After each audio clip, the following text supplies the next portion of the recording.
Directly from Senn High School Studio 231, this is Senn TV Season 3.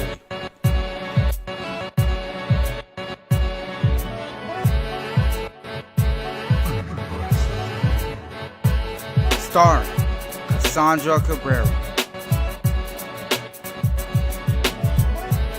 Cameron Fleener,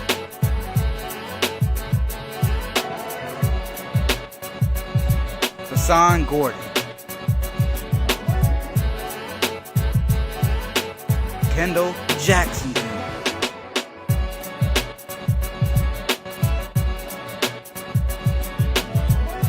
Philip Johnson White, Bill Siddiqui, Paula Trejo, Kayla Williams, and featuring the members of our broadcast journalism wonders. In this episode, we look at the Visual Arts Showcase, the Jigsaw movie review, and many more great stories. Let's take it to our anchors Cameron Fleener and Philip A.J. White. Microphone's on. Camera's ready. All right, 3, 2, 1. Action! Hello and welcome back to the best episode of Senn TV. My name is Cameron Fleenor. And my name is Philip Johnson White, here to deliver the best episode we've had yet. First, let's take it to our general announcements. They say the logo isn't what makes a person, place, or thing. However, I'm proud to announce that our school has a brand new logo to show off to the world. Kayla Williams provided a little insight into it.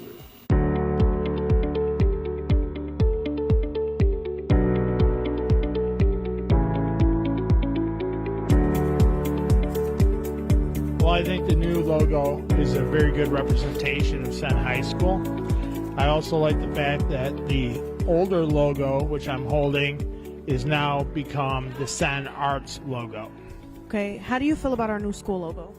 I like our new school logo. I think it has a little bit of our history in there and adds a little bit of our goal and mission as a school. Okay, thank you. I kind of like it. I like how they have the pillars in front of the school in the logo, because I think that's something that makes our school stand out from other schools. And the S is sort of reminds me of more of a collegiate feel to it than the old logo. So yeah, I gotta say I like it. Okay, thank you. It's creative. It's more creative than the other logo. Okay, honestly, I think it looks so much better than this one. Like, it honestly makes our school look like it's a college, but I mean, not literally, but I just really like the colors. Like, I mean, you can't really tell, but just the way that it's like centered, the S, and like with the words, I like it. It's cool. I think it's more better, and it looks nicer instead of just all the scribbles around. There's like a symbol for us once we like play sports, and so it shows us off more. I actually like the old Senn logo better than the new one because I feel like it's a replica of Lane Tech's logo, and I just don't like the S in the middle. I feel this is more, creative.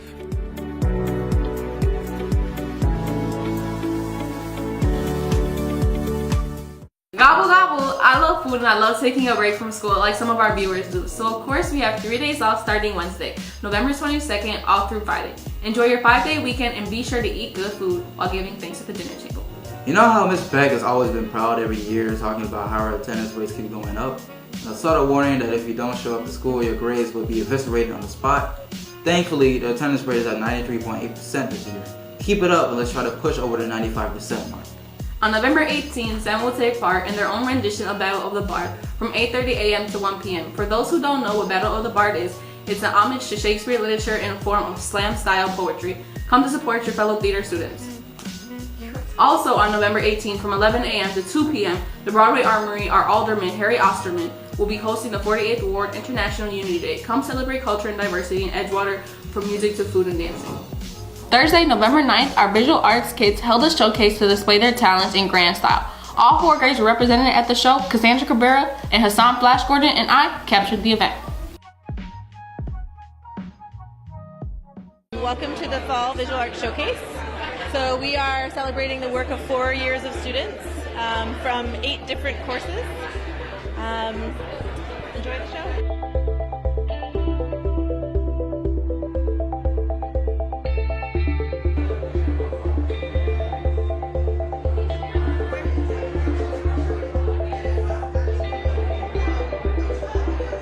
It's amazing to me, like seeing all the grade levels, all the different like art forms and styles and things of that nature. You know, it's really actually really fascinating to me, and just also seeing everyone's ability. That's really amazing, and seeing all my friends' work as well.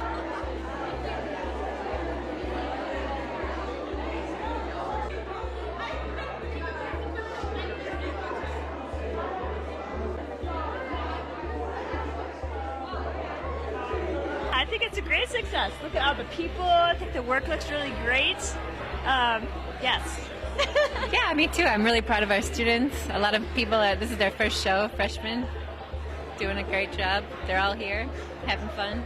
A lot of parents. Yeah, and a lot of variety of work, so.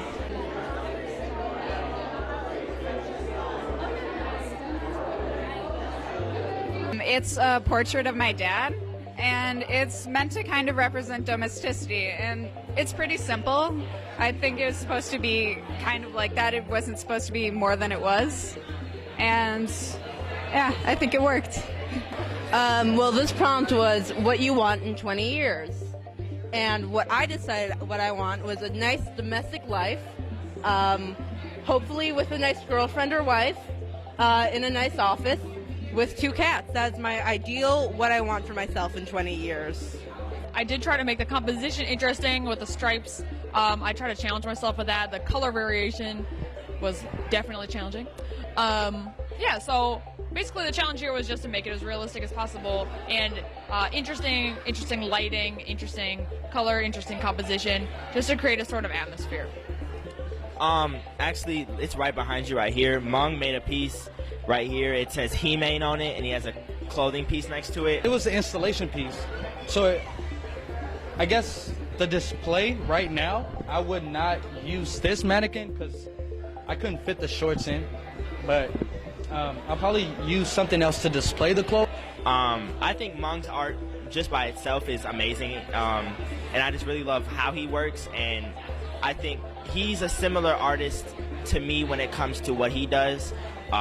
Noting I'm not visual, I'm more of a theater artist, but I think we think in the same form and fashions, you know, so I think I really love what he does.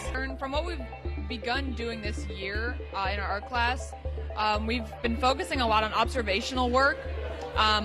So out of all my observational work this year, this is probably my favorite here because of the element of color, and just so far into the year, this is my favorite.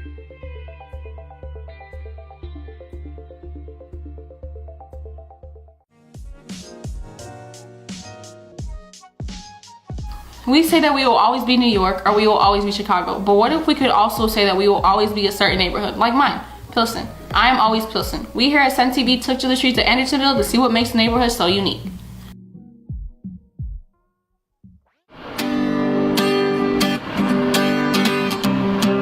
I am always Andersonville. I am always Andersonville. I am always Andersonville. We are always Andersonville.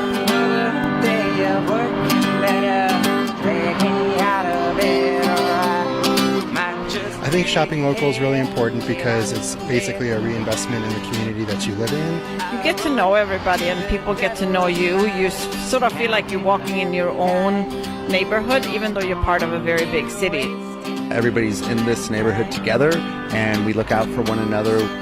No matter kind of where you come from, people have found Andersonville as a great home to start a business, to be an entrepreneur, to make a dream a reality.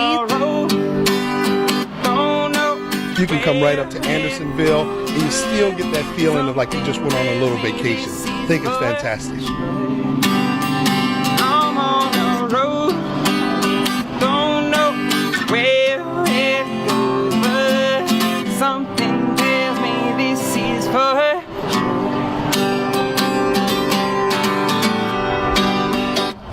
My husband and I are the owners of the coffee studio, and we live here in this neighborhood.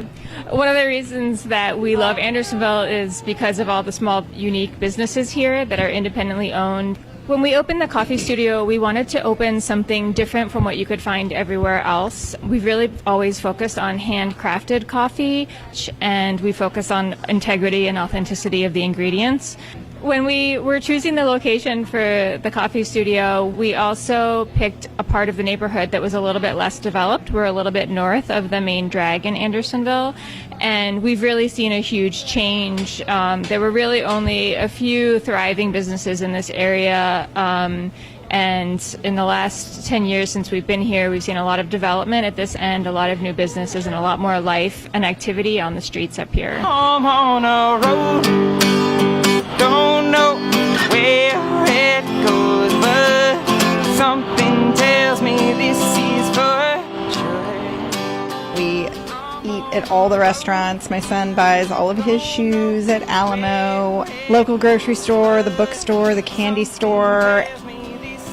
About 3 years ago, I opened up a shop, Winifred Grace, here on Clark Street. It just seemed like the perfect community. Everyone was so welcoming, and we have so much repeat business, which is really just the backbone of what we do here. And we have made some real deep, meaningful relationships with the community. When I first opened, it was mostly just jewelry, and over the course of the 3 years, I've expanded and brought in clothing and shoes and vintage rugs and artwork, and it's all just been really well received by the community. I buy for the store what I would want in my own life, so in my own home or on my own body. It's a realistic price point. I try to keep most things under $100. We have a few things that are higher than that, and that's as far as like clothing goes. The jewelry, we offer fine jewelry, but we also offer bronze and sterling silver, which is obviously more affordable. The home goods that we bring in are super unique and one of a kind, and you're not going to find them anywhere else.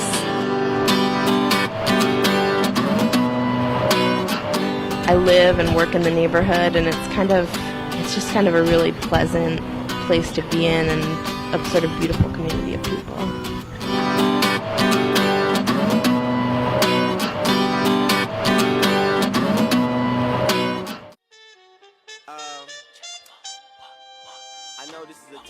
So what makes Pilsen so unique? It's honestly the people and the food. It's just so amazing. What is so amazing about Pilsen? It's diverse. It's diverse, but it's not. It is. But how is it diverse? Because it is. There's different. But if you put the verse into diverses, what does it make it so diverse if it's not verses? What are you talking about? When I'm spinning verses, you understand what I'm spinning. So it's like, why is it so diverse when I'm not spinning special verses? You know what I'm saying? Special K. Anyways, back to the serious subject here. Recently, our president canceled our very important DACA program, putting at least 800,000 people at risk of being deported back to their home countries. This is a very important issue, but also shows the international community that we have built here at Senn. Son Gordon interviewed Miss Erica Nunez, the leader of our Dreamers Club, as well as a fellow Bulldog. Let's take a look at this very important issue. For those of you who might be unfamiliar with what DACA is, it was an immigrant program for minors that entered America illegally to be eligible for a work permit and a renewable 2-year period of deferred action. Although established in 2012 by the Obama administration, it was terminated by the Trump administration in 2017. Dreamers Club was created 4 years ago by Ms. Nunez to create a safe space for undocumented students so they feel like they have a place to call home. Personally, I wanted to join Dreamers Club because I know a lot of dreamers, which are like undocumented students. And me personally, I'm not one, but I'm fully supportive of it because especially what's going right now along in our country, people need to know more about dreamers and like what they stand for, who they are, and like how we can help. I would want dreamers to definitely expand more and more and more, so to let more people know like who we are as a club and what we have to offer, and also just where to get other additional help. So right now our goal would be, because undocumented students can't apply for federal aid like FAFSA, like right now all the seniors are applying for FAFSA. So like students who are undocumented, they can't because they're not citizens. They don't have a social, if they have a social security, it doesn't work as the same purpose to apply for FAFSA. I would want more student like involvement, so not only students who are undocumented but also other students who just support the cause and like want to help out. I would want to have more events here at Senn that are student led, so that they create their own ideas or their own projects or their own events and like kind of make those things happen. So like it could be here in school or in the community. I know a lot of students want to like support the cause, so just making sure that they come up to the meetings and they help, and then they are advocating for students who might not be able to advocate for themselves. Be sure to stop by any of their bi-weekly meetings at 246 East. They're looking for juniors, so be sure to have your eyes peeled. Homework stresses me out so much, and with all the college stuff they're putting on our seniors, I just don't have time for it, but believe I'm passing my classes. Let's take it to the junior correspondent, Dal Blashier, for her and many other students take out homework.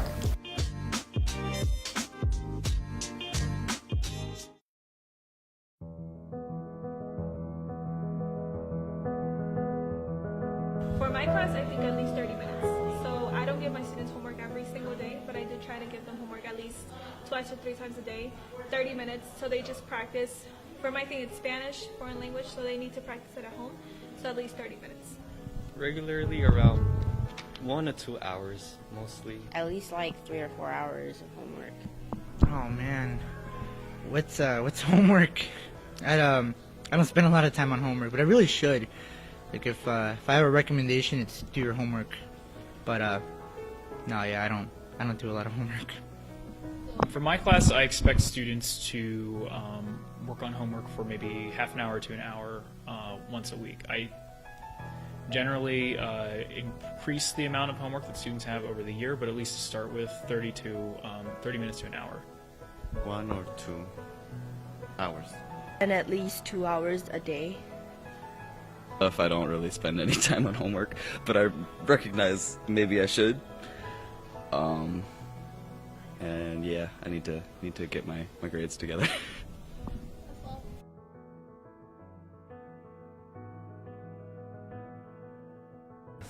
Algebra. I'd probably say like art and physics, trigonometry. Film class, English class, math and chemistry. I spend the most time doing my Spanish homework because I think learning new language is very difficult for me. So I need to spend time and make sure that everything I'm learning is right, and I have to go over things. It's a lot to do. Like physics is a whole bunch of problems, and then art is a lot of assignments we have to do online. Because there's a lot of homework, especially on English, chemistry, and film class. Most of all, film class, that we have to read a lot of books and read a lot of stuff, and it's kind of messy.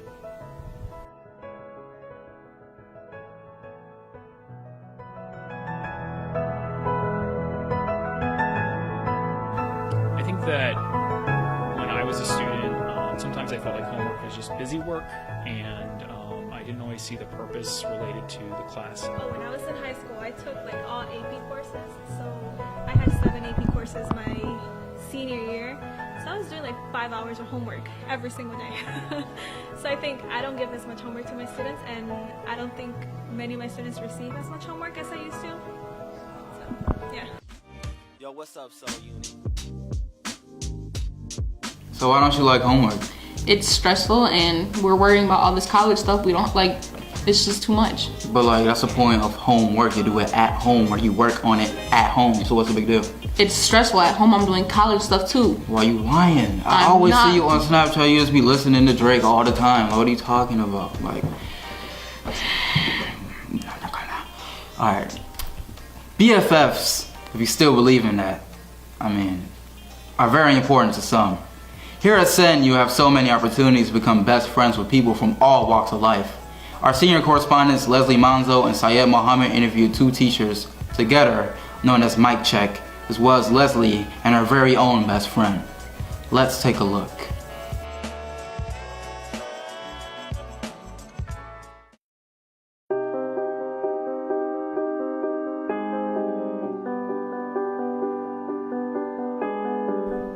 So Mr. Meadows' first year was last year, and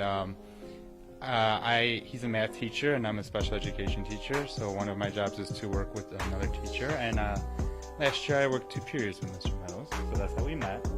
We had a magical 4th and 7th period together. We really created a strong bond during that time. So, what do you guys do outside of school? Some of our interests, we like to take long walks along the beach on the shores of Lake Michigan. We enjoy night sunset dinners at the Hancock Tower Observatory. We're big fans of karaoke as well. We are. You want to put on the show for them? Yeah, absolutely. Go ahead. All right. So this is a song we did Sunday night when we went to karaoke. A few of you may know this song. When I was a young boy, my father took me into the city to see a marching band. He said, "Son, when you grow up, will you be the savior of the broken, the beaten, and the down?" And I think we'll stop there. A lot of people wish that you could have, some would say, a bay like this. We do have a nickname. Yes, we do. So we came up with this, and it really works well with emojis. His first name is Michael, so his emoji is a microphone. And then my last name is Chefchick, and the last part is check. So we put up together, we do Mike Check. That is our nickname. That's our. Some would say we were shipped, and that's our ship name, but you know, you take it where you want. Mike Check out. So tell me how you guys met. Okay, so I went to Haight School, and then Amy came in as a transfer student during 3rd grade. And I remember her coming in with her 2 little braids. She had some long hair with blonde highlights. And she was a soccer player. And so she would always be playing with the boys. And that's how I noticed her. She was like the only girl playing, you feel me? We didn't start talking until like 5th grade. Because like we had like arranged seats or whatever. And we were put at the same table. And I remember that's where we started talking. What's your best memory together? Our best memory, well, we have a lot because, you know, Amy was a loyal friend back in the day before she met this young lady named Brianna Sanchez, but that's beside the point. She used to come every morning, like even when it was snowing outside. Like she lived across the street from the school, literally, okay? And I lived like 20 minutes away walking. She would walk from her house to my house every morning just so she could walk with me to school. That's what I call a loyal friend. And sometimes she would bring me food for me. But that wasn't like a specific memory. I would say a good memory we had was this one day when what's it called? We used to be in this group named Elevate, or like this after like school thing or whatever. And there was this one day we thought we were bad. You feel me? We were in 6th grade, so we ditched. Well, not really, because it wasn't even school. You feel me? But we left, and you want to finish the story? We ended up going to a supermarket that was like 3 blocks from school because we wanted to buy chips. So we tried to make it there and back in 15 minutes, and we didn't. And we ended up just not going to the program at all. And because of that, we got let go from the program. What do you guys like about each other? I like that Amy's always been there for me since 3rd grade. Like, we fell off, you know, like when we started high school. But like, if I message her, like she'll always reply, and like she's always there for me, like regardless. And yeah. I like that Leslie's straight up, and like I can go to her for anything. Yeah.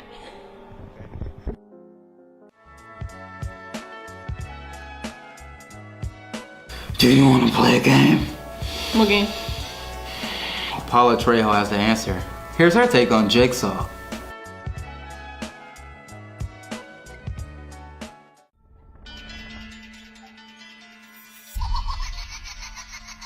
No, it's not creepy at all. The truth will set you free. Help!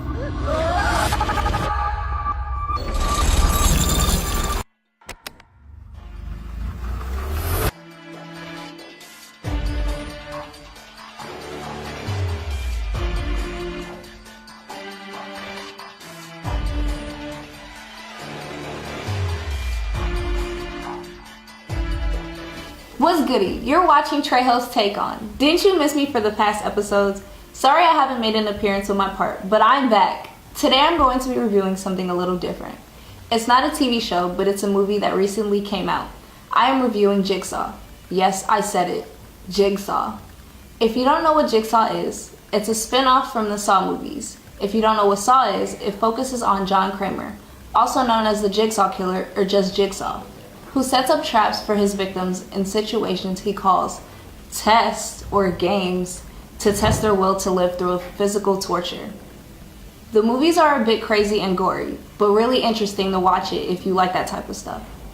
Jigsaw came out October 27th, and I went to go see it with our very own Kendall Jackson Jr. and Nabil Siddiqui. Let's take a look on what we all had to say about the movie.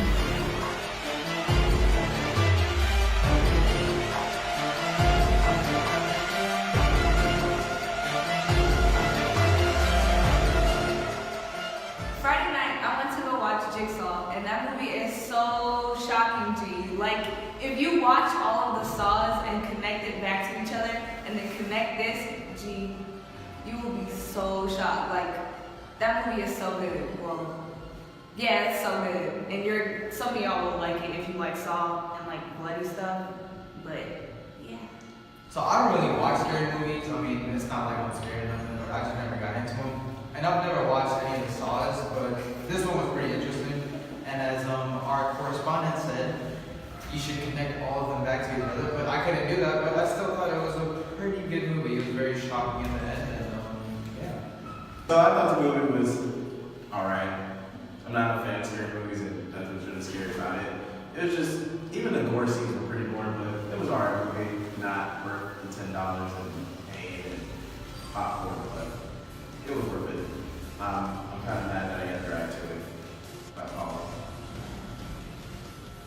Yeah, so go see it bootleg Go watch it! There you have it. It was a decent movie and it blew my mind. To be honest, there was no point in making this movie. Jigsaw was just a random spin-off, but when you watch it, you're really gonna be like, what? Because I was like, what? The entire time. It really made me think a lot. I give this movie a rating of 7 out of 10 on my scale.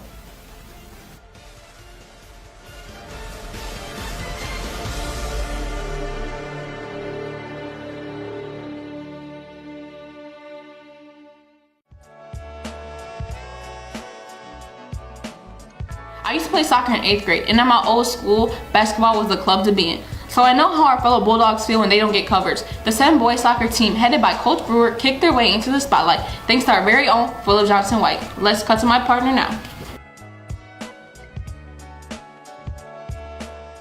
Thanks for the encouragement, Cam. I am back again with more sports, and today instead of just covering Senn sports, which is a bit slow right now, I will delve into a little national sports, you know.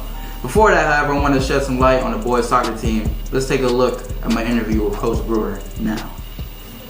Yeah, this season was definitely more successful than the last. We finished 7-6-3, as opposed to we had 3 wins last year. So we more than doubled our wins, and played pretty well. We played a little tougher schedule this year. Played a lot of suburban teams, some private schools, and kind of upped the competition. So when it comes to playoff time, we'd be able to kind of handle it. And I'm really proud of the way our guys fought through those games, and they held their own. We won a couple as well as tying against some really good teams out there in the suburbs and private schools. So the boys, they had a lot of fun this year, and yeah. So we were a goal away from our conference championship. So hopefully next year we can kind of get over that hump and move up a division.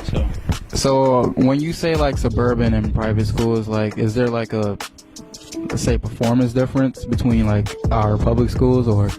I mean, you're just facing teams who, they walk out in the back of their school and have everything they need. So they have a field, their own, a complex and everything. And, our guys, we don't make excuses. But a lot of our guys, we walk like 25 minutes, 30 minutes to the nearest field to practice. And the way our guys worked this year is they worked really well together. And we're going to be missing a lot of key seniors that played this year. So an example would be like senior Tobias Wimmer, who is our center midfielder for us. It's like the quarterback of the team, kind of patrols a lot of the stuff. You know, Brian Laredo, same way, you know, center midfielder. And, you know, a couple other teams, Mohammed said, Atza Labino. You know, we're missing those guys too. So would you say you have like young talent underway for like, you know, your freshmen, your sophomore, your juniors? Yes, so our JV team played really well this year, and we're really excited about the kind of the future of our soccer program. So JV finished 6-3. You know, again, same schedule that the varsity had, so beating a lot of those teams that are tougher and you know, outside of the city. We go out there and do our thing, and you know, I love when people come to our games. You know, I love having the more people there, the better, especially for all our home games.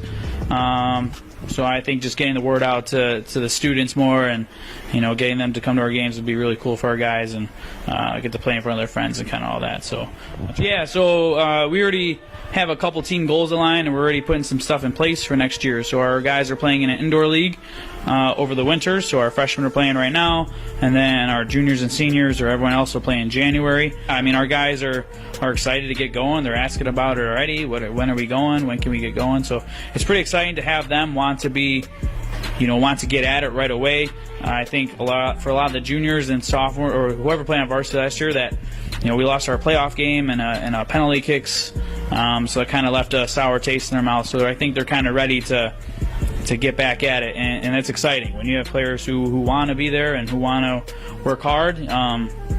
It's exciting for us. So yeah. So hopefully next season when I'm gone, the boys soccer team will actually take off this year and go all the way through the playoffs, you know, all that good stuff. But we'll see what happens. And of course, basketball season's on its way, so don't try to come at me for not covering. It's not one game yet, so don't try to come at me, you know what I'm saying? You know, same stuff, different day, you know what I'm saying? But yeah, national sports right here, you know. Not much to talk about in Chicago, to be honest. Like, the Bears are trash, the Bulls are trash. Let's see what else. Hockey, if you care about hockey. Baseball's done. Who cares about baseball right now? It's almost December. But yeah, that was national sports, and that was your sports segment. As always, this has been Philip Johnson White. I'll catch you in the next episode.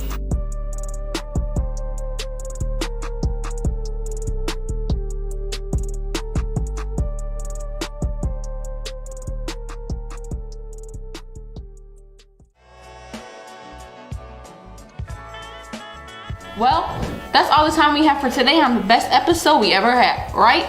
Right. Chill, thumb. But yes, it was the best episode in my opinion, no bias intended. Guess we should sign off now, right? Yup, as always, this has been Cameron Fleenor. And like our favorite artist from the 6, this has been the 6th episode of the 3rd season. My name is Philip Johnson White. Toots my goods!